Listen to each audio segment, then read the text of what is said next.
Hello po, isang magandang araw po sa ating lahat. Kumusta po kayo? Sa lahat po ng mga nandito po sa akin, magandang araw po sa inyo. And today is May 27, 2026, tawas number 7 para po sa lahat ng Scorpio. So, be reminded lang po guys po na nandito po kayo ngayon sa akin. Hindi po lahat po ang Scorpio ay may sakit. And pwede pong mag-resonate, pwede pong hindi. Maraming salamat po sa nagko-comment po dyan, no? And ang ating pong client is in and out, no? Sana po is isa po kayo sa mananatili. And yes, sa mga Scorpio naman, gusto kong i-remind po sa inyo guys na pwede po ninyong tingnan yung ibang uploaded ko po na video, no? And regarding po ito sa tawas, so, sa lahat po ng Scorpio, marami na po akong uploaded dyan. Tingnan po ninyo kung sakasakali po na mag-resonate po sa inyo. And please, sabayan din po ninyo ako sa tinatawag po na dasal, no, sa lahat po ng Scorpio na sana po pakinggan po ninyo ito, and isa puso po, no, and isagawa po sa lahat po ng pagkakataon. Mahal na Ama, mahal na Ina, maraming salamat po sa gabay pong binigay po ninyo sa akin. Basbasan po niyo ang lahat po ng Scorpio, ang kanilang pamilya, ang kanilang hanap buhay, no, bigyan mo po ng lakas ng iyong mga kamay, and sa pamagitan din po ng mga pangalan ito, sana po mawala po ang aming nararamdaman.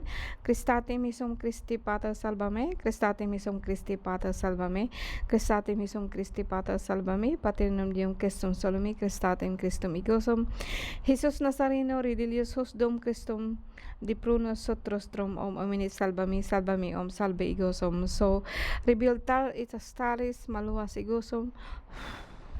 Para po ito sa inyong lahat guys, no, and sa lahat po ng Scorpio. So sa lahat po na nandito po sa akin ngayon, maraming salamat po sa inyo guys, no. And ngayon po, ito po ang tinatawag po, ito po ang ginagamit po natin sa ating tawas, no. Tingnan po natin kung ano po nangyari po sa inyo, and kukuha po ako ng shampoo na card. And along the way, ipapaliwanag ko po sa inyo kung saan po nakatapat ang bawat card po natin, no? Okay? So, Scorpio, October 23 hanggang December 21. Scorpio.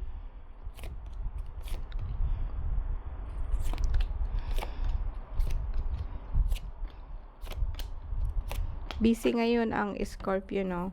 Well, nandito po ako ngayon sa yung tagiliran, no, and sa harapan po ninyo ako ngayon. And kung napansin po ninyo, I have 9 card, and magre-respond din po ito sa tinatawag po natin na 9 o siyam po na numerology, no, from 1 to 9, and then 0 po yung pinakagitna po natin, or tinatawag po nating main dish, o kung ano po talaga nangyari po sa Scorpio po sa ngayon, no. So, I have here actually 9 cards. Makikita po ninyo, wala po akong nakikitang sakit dito, maliban na lamang po sa tinatawag po natin na medyo malamig, at saka nagpapawis po kayo ng malamig dahil po ito sa taas po na inyong cholesterol. So, ibig sabihin, hindi po masyado po na ang inyong cholesterol, hindi po siya masyadong gumagalaw ba, no? Kaya po, kung minsan po, lalo na sa mga kabataan, medyo malamig. Pag ganyan po yung pag pinagpapawisan po sila ng mga malalamig, no?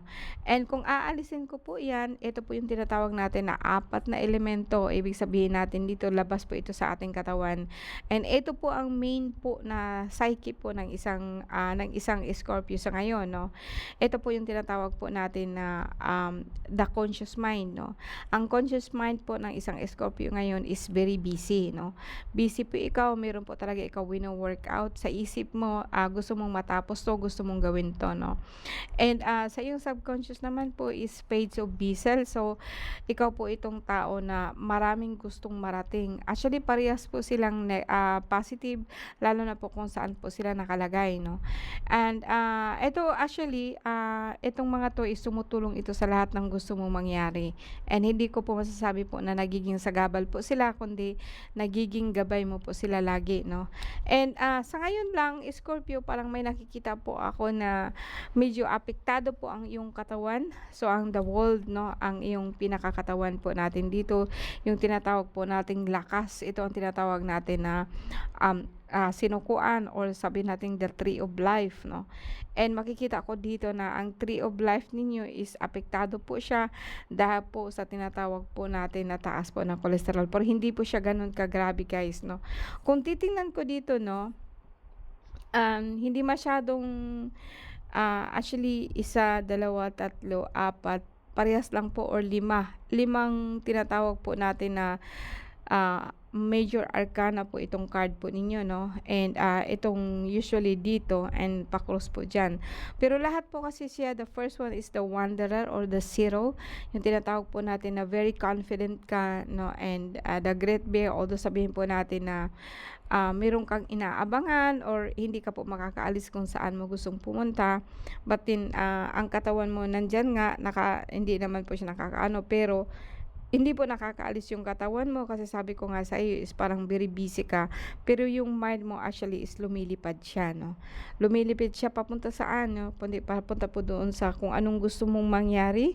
Kumbaga sa akin ginagawa po niya kung ano ang gusto mong mangyari, lalo na po sa mga tao po na tinatawag po natin galing po sa iba't ibang klase po ng sekta. And eto po ang nakikita ko sa ano ngayon, sa Scorpio ngayon. Napakaganda po ng card niya. Parang at ease po siya, no, hindi na po siya masyadong aligaga, no. Tinatanggap po niya kung ano po ang nandoon. Kung halimbawa po isa kang Scorpio ngayon, busy ka, may ginagawa ka po, no. Although sabihin natin related po ito lagi po sa sakit mo or involved po kasi ang physical aspect po ng isang Scorpio sa ngayon. Hindi naman siya klaro pero actually sa isip mo kasi parang wala kang pakialam sa sinasabi ng iba, basta ginagawa mo yung kung ano ang dapat, no. And hindi ka rin po nakikinig sa sinasabi ng iba kasi ang sa iyo ginagawa mo yung kung ano ang tama para sa iyo, no. Dito naman po pwedeng sabihin po natin na apektado pa rin, yes, nakakulong pa rin, hindi ka makakalabas, di ka makakapunta kung saan mo gustong pumunta kasi nga po sinasabi ko sa iyo na major mo dito is like yung may trabaho ka, may physical aspect, may physical po na nagtatrabaho po dito sa'yo. Dito naman, pwedeng sabihin po natin na yan, nagpapalipad ka, no? As I said, tinutulungan ka po ng mundo about po doon sa subconscious mo, about po doon sa kung anong gusto mong mangyari. Di ko masasabi ito na negative, but talaga pong suportado ka po sa universe kung yun man po ang hinihiling mo po, no? Okay, in the past po, tingnan natin kung anong nangyari po, no? In the past po sa isang Scorpio, wala akong makitang sakit dito lagi. Guys, congratulations sa lahat po ng Scorpio. And may nakita po ako dito pero hindi siya ganun kagrabe, no. Mayroon lang ditong malayo lang ang isip mo, although sabihin po natin na nagtatrabaho ka. Scorpio, in the past po talaga pong may problema ka sa paa. Pwedeng sabihin po natin na nag-iisip ka kung paano ka gagaling, tumataas din po ang iyong sugar. At inuumpukan ka po ng mga kaluluwa ng mga nakaraan. Nung mga nakaraan po, no, pwedeng sabihin po natin na sumasakit ang iyong balakang, lower back, spinal column, and may mga kaluluwa po talaga po na nagko-concentrate sa'yo bilang mag-asawa, bilang and kuminsan po talaga is like, actually, ito kasing pinaka-card mo dito dati, no? Ito yung pinaka-sentro, yung pinaka-main dish mo, the green man. And the green man actually is like mag-symbolize po siya sa mga tao na tinatawag po nating the warlock. Meron po silang sariling kawa, no, meron po silang wand, meron po silang yung tagatawag, no. Ibig sabihin nito is like pwede pong ikaw po to, no, na dati po talaga parang hinahanap mo po talaga yung tinatawag po nating kamatayan dito, no. O sabihin po natin na ito po ang tinatrabaho mo kasi ang magkasunod po dito is the seer. Parang inaalam mo talaga kung ano ang gusto mong mangyari. And ang maganda dito kasi guys, no, pagdating po dito sa tinatawag nating subconscious, binibigay po niya lahat sa iyo, no. Binibigay po niya lahat sa iyo 'yon. And although sabihin po natin na hindi ka na natutuwa, di ka natutuwa sa mga pumanaw sa iyo, parang hindi ka na po naniniwala doon. And lumayo ka na po sa kanila, ikaw po yung kusang lumayo sa kanila. Pagdating naman dito, yeah, concentration, sobrang sobrang ritual, sobrang concentration, sobrang pag-iisip po, 'no, and kung minsan po yun po ang dahilan kung bakit nataas po ang iyong sugar. Dito naman, although very positive na po itong dalawa, puwedeng sabihin po natin na meron po ditong tomboy na nakaalalay po sa'yo, 'no. Meron po siyang isang pagkatao pa, yung tinatawag po natin na ibang nilalang, 'no, and usually sumasakit ang lower back mo, 'no, sabay po siya na parang nahihirapan po ikaw tumayo. And meron din po ditong tinatawag na mag-asawa na umaalalay po sa'yo, 'no, and hindi po ito basta-basta ano, hindi po ito basta-basta mga tao, kundi may mga kasama po ito na hindi po natin nakikita. Ito yung nakikita ko sa iyo, pero dito talaga, dito more on, hindi ka masyadong nakakatulog, mataas po ang inyong sugar, 'no, pero sa akin ito nakita ko sa sakit, 'no. Dito naman is like parang lumalabas po dito na mataas po ang iyong cholesterol, pero other than that, okay na, nag-okey po ang sugar ninyo, hindi na po naulit siya dito, 'no. And dito naman sa ating future, puwedeng tingnan po natin, Scorpio, 'no.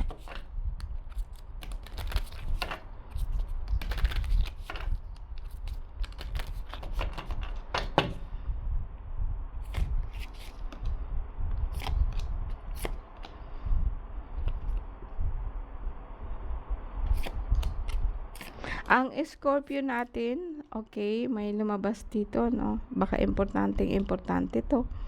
Lumabas po dito na sa at pagdating po ng panahon or immediate past, immediate future po natin, puwede pong sabihin po natin na, medyo magagalit ka or sumasakit po ang ulo mo, 'no. And ito po yung sa dahilan po na parang ang lahat ng pagsisikap mo parang mawawalan po ng halaga.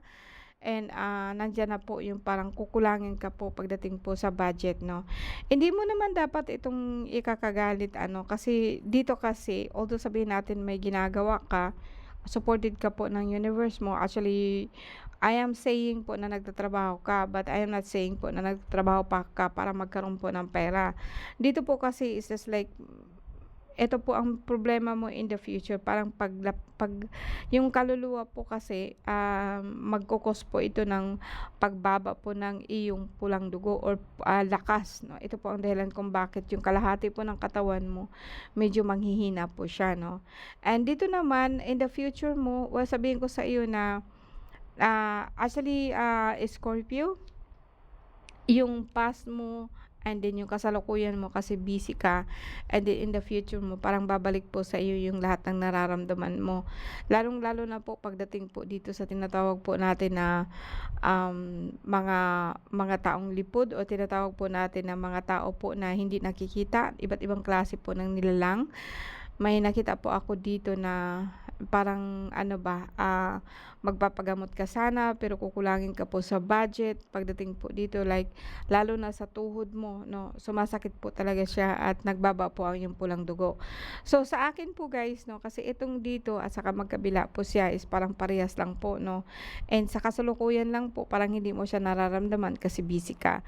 Ibig sabihin nito Scorpio, kung sino ka man, kung nasaan ka man ngayon, how about po kung, mag-concentrate ka kung ano po ang gagawin mo, and dagdagan mo po siya ng lahat po ng ginagawa mo i-a-analyze mo. Kung halimbawa po nag-aayos ka ng bahay, dapat alamin mo kung bakit mo inaayos yung bahay, ano po ang gusto mong mangyari doon. Hindi lang po siya yung gawa ka ng gawa, 'no, kasi after the day po ng trabaho na dapat po kasi alamin mo. Kasi dito kasi may nakikita akong mga kabataan na nag-aano sa'yo. Marami akong mga bata dito na nakikita akong involved, and ang iba naman po kasi actually is like nanonood sa'yo habang nagtatrabaho ka. Ang iba naman po kasi is just like parang dinadala ka po doon sa kung saan, may nagsasabi natin na eto maganda 'to, iba't ibang klase po ng sekta, pero actually, hindi eto po kasi is like parang parang masasabi ko talaga na hindi naman siya nagkakaroon ng negative dito, kundi mawawala ka po sa atensyon, mawawala ka po siya sa ere, dahil po may tinatrabaho ka nga po talaga ngayon. And, parang wino-workout mo talaga ba kung ano, paano ka po magiging settle, kasi po ang pinakasentro po ng card mo is the world. Paano ka magiging settled dito sa mundong ibabaw po natin? Ito po yung wino-workout mo. And, idadagdag mo lang sana po, Scorpio, na dapat alamin mo kung bakit ganito ang gusto mo, why, 'no? For example, kung halimbawa man po gusto mo magiging healer, alamin mo kasi lagi kung bakit, 'no? And marami sa akin, halos 90% po na sumasagot sa akin is like gusto po nilang makatulong. That is a very wrong answer. Wrong number, wrong answer po talaga. Kasi sa akin, hindi po 'yan ang kasagutan. Gusto mong makatulong para saan? 'No, and, taliwas po 'yan sa sagot po sa mga nakikita po natin ngayon ng mga tao. Although for me, hindi ko talaga siya masasabi na there is always an exchange on what you want. Hindi puwede po 'yun na wala siyang bayad, na wala po siyang kaakibat po na pera, wala po siyang kaakibat po na ano, kasi gamutin mo man ang lahat po ng tao, kapagka wala pong balik sa iyo, hindi ka na po makakagamot ulit. Kasi hindi ka po talaga po ikaw. No, actually, ang money is just only a symbol of exchange. No? Kung sabihin po natin ang money, hindi naman yung nakakatulong sa amin ang money, kundi ang nakakatulong dun sa money yung kung anong mabibili po namin, makakabili ng pagkain, makakabili po ng bigas, makakabili po ng kandila. Ito po ang tinatawag ko sa inyo, exchange po kung bakit po kayo nagpapagamot sa amin. No, o nagpapa-reading po kayo, din nasa sa inyo din po yun. Kasi ang pagre-reading po sa isang tao po actually is hindi ganun kadali. Parang sabihin pa ninyo na, yeah, madali lang po. No, actually it's not, kasi ang kaharap ko po dito is like puro po siya lahat hindi po natin nakikita, no? And itatagpi ko siya doon sa nakikita ko sa inyo, and mostly dito actually is like this person actually is very busy. May mga bata pong nakaalalay po sa kanya, nakatingin po sa kanya, and hindi siya masyadong aware sa kanyang kapiligiran kasi nga po busy po siya sa kanyang ginagawa. Nakalimutan lang po niya na bakit po niya ginagawa po ito. 'Di ba yung karpintero, tingnan po ninyo yung karpintero, hindi po niya magagawa yung bahay kung hindi po wala po yun sa laman ng kanyang isipan. And every night po, 'no, 'pag makikita mo yung pader na ginagawa po ng isang mason, makikita po ninyo ginagawa po niya. Then 'pag titingnan mo siya, kamangha-mangha siya. At the end of the day, nasa sa kanya na po yun kung titingnan po niya patapos na yung isang ano na 'to, pato, ganito na naman po ang gagawin ko kinabukasan, ganito po siya. So ibig sabihin nun, nai-involve po lahat po ng party po ng katawan po ng isang tao, lalo na po pagdating po sa brain.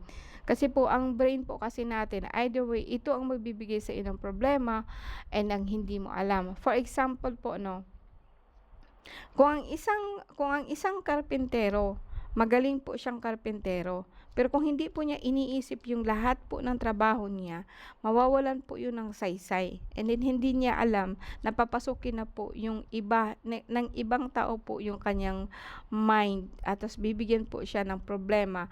Like for example, gusto man po niyang magawa po ng bahay, gusto man po niyang magtatrabaho, nawawala na po siya ng gana nito. There is always be a reason bakit mo ginagawa siya. Kasi kung ang tao kasi, kaya nga po ikaw nandito eh. Kasi binibigay sa iyo lahat, ang attention mo, ang intention mo, and everything that you do, there is an intention. There is a reason. And then ang reason mo dapat mas malaki doon sa kung anong ginagawa mo sa ngayon. Kaya sabihin po natin, iyan, nanggagamot po ako. Bakit? Ano ba ang rason mo? Sige, ang rason mo, gusto pong makatulong po sa tao. And exchange, makatulog mo sa tao, yes. And syempre, there is always an involved of money. There's always an involved of something. Nakapalit po nung ginawa mo sa kanya. Kasi dito po tayo, ito po ang dahilan kung bakit tayo nabubuhay. You cannot say, marami akong nakikita na manggagamot po na walang-wala sila because that's what they think. no? They think na manggagamot lang po ako, binigay lang po sa akin ng kalikasan po yung ganito. There is always a change kasi hindi po ako naniniwala nun na ang isang manggagamot talagang walang-wala. Kasi binigay po sa kanya ang lahat. Alam mo ba bakit? Kasi po lahat din po binibigay po niya. In kapalit po noon, mas marami po ang mare-receive po niya doon. And, di ko man sinasabi yan na guys 'no, sa Scorpio kung halimbawa po nanggagamot ka, dapat po there is always a reason why you doing something. And, hindi mo puwedeng isagot sa akin na, "Hindi ko alam ang ginagawa ko madam." Di ko alam kung bakit ano, kasi sinasabi ko na sa inyo, kapagka nanggagamot po kayo, makakakita po kayo ng iba't ibang klase po ng tao. And pagdating po sa astral, there is no bad things or good things. There is only equal, no? And pagdating po sa mundo po natin, no, hindi po niya yan magagawa kasi ang bait-bait po niya. Pero pagdating po sa astral, makikita ko po lahat ng ginagawa niyang kabalastugan. Pero actually, pag sasabihin mo sa kanya, no, wala man po akong ginagawa, ma'am, I'm very good. No. Kasi yung tao po na nagsasabi lagi na I'm very good, madam, mabait na mabait po ako. Yes. Mabait ka ba kung gagawan ka ng kabulustugan? This neither. Ako, mabait ka nga po, pero ano ang ginagawa mong kapalit dun sa ginagawa niya? Mas masahol pa doon. Hindi mo ba alam? Of course, alam mo. Kaso lang dinideny mo. Hindi mo alam na ang iniisip mo dun sa tao actually nakakasakit na sa kanya. Hindi mo lang alam yun. Ang Scorpio kasi masasabi ko sa inyo, ang lakas po nila. Pero usually talaga, either way, ginagamit sila ng ibang tao from the beginning po na isinilang sila. And then paglaki na po nila, hindi na po nila alam kung nasaan na sila. Bakit ang buhay nila ganyan? I don't really believe na ang tao isa napakahirap. Hindi pa ako naniniwala doon. Bakit? Maraming mahirap po diyan, no? Dekalidad po ang cellphone. Marami po akong nakikitang ang hirap-hirap niyan. Pero ang ulam, pag naghahain yan, may 4 na piraso. Pero talang nakikita mo, wala. Depende siya kung ano ang priority mo. No? Huwag mong sabihin sa akin na mahirap lang po kami. Of course, kasi ang pera po niyo napupunta po sa pagkain. Hindi po napupunta sa bahay. Kung actually kung kakain kayo ng isang piraso lang na ulam tapos yung iba po ibibili po niyo yung something po sa bahay, then makikita mo may resulta po yung bahay. Then kung makikita mo po ngayon na mahirap sila, pero actually ang cellphone actually it's depleted your energy, your money. Na kumikita ka ba through cellphone? Hindi po. Bakit ka nagkakaroon ng cellphone sa ganyan? Ipasigarbo mo lang para meron kang maganito. No. Kung meron kang cellphone yan, dapat po kumikita ka niyan. Because that's why you are here. Dapat kumita ka in any other way. No? Dapat po kumita ka. Kasi ito po ang rason natin. Kasi sooner or later, sige, mag-aaral ka. Ang kumikita ka sa magulang mo, bigay ng bigay sa iyo ng mga magulang mo, tapos hindi ka naman nag-aaral, saan mapupunta yung mga binigay sa iyo ng magulang mo? Doon sa kanila, pero sa iyo hindi. No? Pagdating ng panahon, mawawala yung magulang mo, ano ang trabaho mo? No?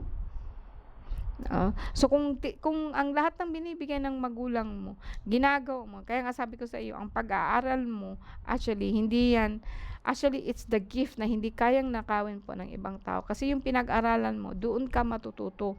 Pero not everything po sa eskwelahan ka matututo. Matututo ka via experience. Kung hindi ka nag-aaral, okay lang po yun. Pero dapat po magsikap ka, paano ka kumita po na hindi ka po nakadepende ng kahit na sino. No matter what is in your life, kahit ano po nangyari po sa buhay mo, no, isa kang OFW, no? Kung ikaw mismo nag-aano ka po, nagsisikap ka po talaga na matuto para sa iyo, para sa ganito, para sa kabutihan mo, magiging okay ka. No? Magiging okay ka. And kung halimbawa man po masama ngayon ang ugali po ng of course, lahat tayo dumadaan doon. Nasa sa iyo yung kung paano mo i-handle yung tao na yon. Kung ang tao po is nag-aagrabyado sa iyo, is dahil po pinapayagan mo siya. Pwede ka naman po magsumbong dito, magsumbong diyan, pwede ka po umuwi dito. Everything has a choice. Alright? Dito naman kasi sa akin, so ito nakikita ko sa isang Scorpio sa ngayon. Kung meron kang ginagawa, no matter what, know your value, know your reason, know your intention. Kasi dito kasi actually magagalit ka po dito dahil in the future pagdating doon wala ka palang pera. Of course, alam mo kung bakit? Kasi marami nakatingin sa iyo habang nagtatrabaho ka. No? Siguro lahat ng pangarap mo, ano mo sa buhay mo, sinasabi mo sa iba. Hindi mo alam, hindi mo nakukuha yung sa iyo, nakukuha nila yung kung anong gusto mo. Why? You give them the idea. Pero ikaw, ginagawa mo po ba? Bakit mo mawawala? Because actually the world, ang mundo po natin actually is like working in a very mysterious way. Yun lang ang masasabi ko sa inyo. Mysterious to mysterious po siya. But isa lang po ang tumpak na alam ko, kung ano po ang iniisip ko, yun po ang makukuha ko in the future. Alright? So, maraming salamat po sa inyo guys, and see you again po next time. Bye po!